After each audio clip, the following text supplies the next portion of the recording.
Lirlik günü.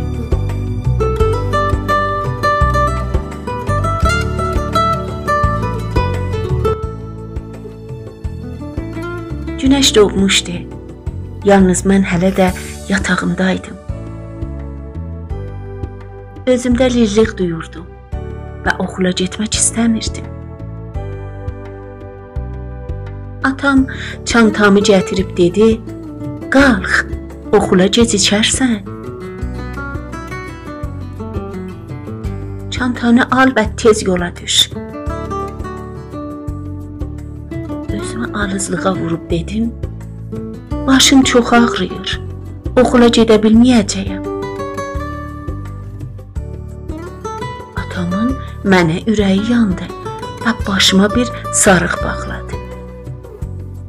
Mənə bir istican isti süd verib dedi, indi ki alızlamısan, gərək yatağından çıxmayasan. Sonra isə yatağımın qıçlarını ip ilə tavandakı qarmağa bağladı. Yatağımı nənni kimi tərpədir, mənim üçün kitab oxuyurdu. Atama billəndirmədən keyf çəkirdi. Həm yellənirdim, həm də nağıl dinləyirdim. Kitab qurtaranda atam dedi, yerindən tərpənmə, gedim kitabçıdan sənin üçün yeni bir kitab alım.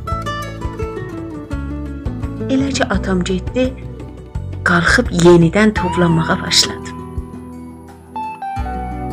Elə başım qarışmışdı ki, atamın döndüyünü bilməmişdim.